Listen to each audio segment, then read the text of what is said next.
daya beli masyarakat sekarang sedang turun ya Pak ya. Kalau kita lihat deflasi terjadi setidaknya 5 bulan beruntun begitu dari data ekonomi yang juga menunjukkan penurunan adanya daya beli. Ini apa strategi Kemendak dalam mengatasi masalah ini? Ya, deflasi terjadi sejak bulan Mei ya, setelah pemilu. Dan setelah pemilu itu hampir bisa kita katakan tidak ada event besar. Dan sekarang menyambut Nataru, selebihnya akan masuk bulan Ramadan dan Idul Fitri. Dan kelihatan sudah mulai terjadi peningkatan dari minus 0,12% bulan September, sekarang inflasi sudah mencapai 0,08% untuk periode Oktober dibanding September. Sedangkan on year-nya itu saat ini sudah mencapai 1,71 ya, 1,74% untuk inflasinya. Nah, kita berharap daya beli masyarakat akan terus meningkat sejalan dengan tingginya permintaan dalam rangka persiapan Nataru ini. Baik, memang berarti Kemendak melihat dengan adanya persiapan Nataru ini kurang lebih cukup membangkitkan gairah masyarakat untuk berbelanja ya Pak ya. Nah kalau kita lihat tapi kan selain tadi daya beli yang menurun, namun juga data PMI manufaktur juga melemah nih Pak selama beberapa bulan beruntun. Terkait dengan hal ini bagaimana antisipasi dan juga Kemendak menghadapi tantangan ini?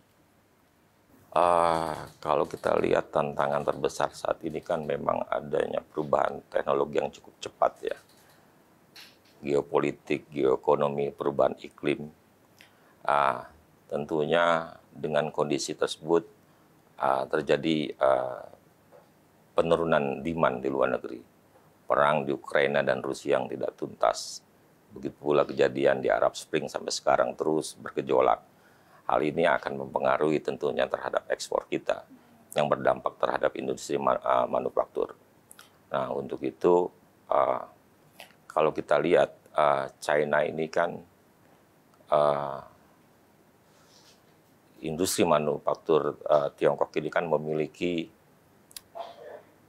akses ke ekonomi aglomerasi ini kan tinggi sekali ya, atau ekosistemnya. Mereka mempunyai rantai pasok di sana yang sangat lengkap.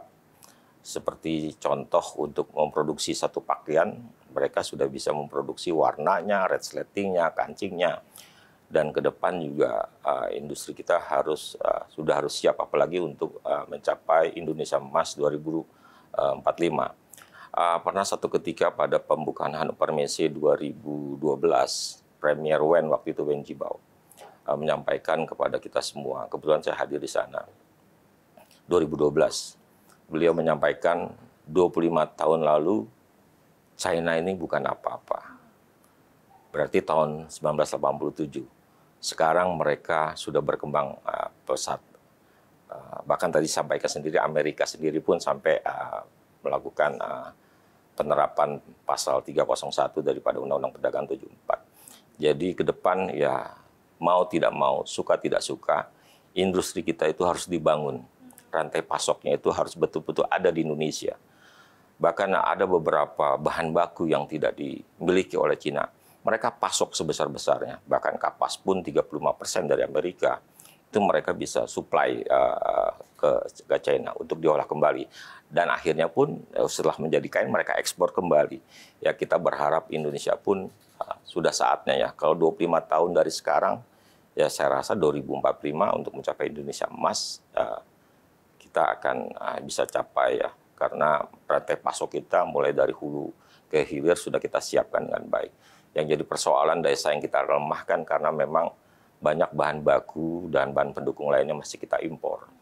Dan kita lihat kan kurs mata uang asing baik dolar dan lain, setiap saat selalu terjadi peningkatan dan ini sangat berpengaruh terhadap harga bahan baku sehingga daya saing produk kita lebih rendah dibanding dengan produk impor. Amerika Serikat ini menerapkan suatu proteksionisme begitu ya terhadap ekspor dari China, begitu yang masuk ke negaranya diterapkan kan tarif 60% saat ini, apalagi setelah pergantian Presiden Trump. Nah ini apakah juga akan berdampak Pak kepada industri manufaktur Indonesia atau malah tidak ada sama sekali? Iya sangat berdampak dengan diterapkannya tarif yang tinggi ke Amerika. Tentunya Tiongkok kan akan mencari pasar lain yang dianggap lebih terbuka dibanding dengan ke negara-negara yang lebih restriktif.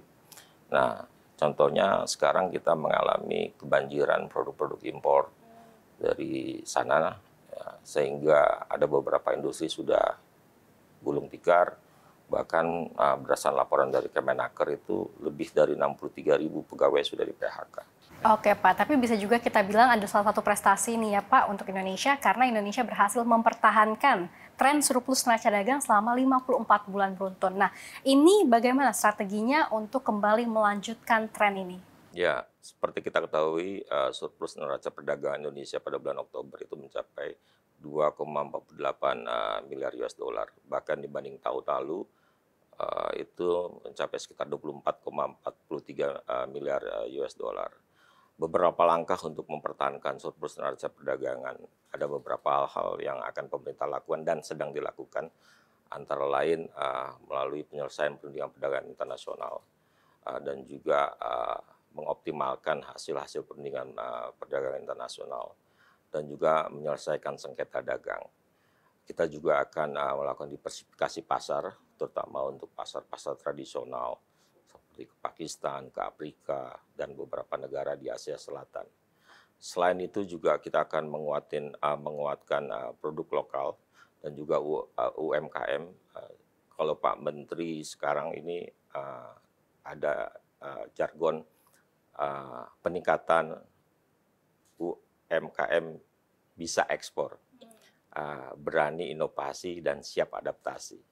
Selain itu juga kita mendorong promosi dagang baik di dalam dan di luar negeri dan penyebaran informasi terkait dengan permintaan hubungan dagang. Kita punya perwakilan di beberapa negara atas perdagangan TPC. Kita mendorong peran mereka untuk meningkatkan akses pasar untuk produk-produk Indonesia ke luar negeri. Selain itu juga peningkatan nilai tambah produk dalam negeri yang sebelumnya kita ekspor bahan baku dan sekarang kan sudah mulai ada hilirisasi. Dan ini akan memberikan dampak yang sangat signifikan terhadap ekspor Indonesia. Oke, nah untuk terkait dengan UMKM bisa ekspor tadi itu, bagaimana langkah Kemendak untuk membuka pasarnya tidak hanya pasar tradisional juga, tapi ke non-tradisional? Ya, pertama kita adakan bimbingan teknis kepada UMKM terkait dengan desain produk, kemasan, dan lain sebagainya. Selain itu juga standarisasi yang harus dipenuhi untuk pasar internasional. Dan juga kita akan mengajak mereka pelatihan bagaimana terkait dengan prosedur ekspor dan juga pada partisipasi pameran dagang yang ada di luar negeri.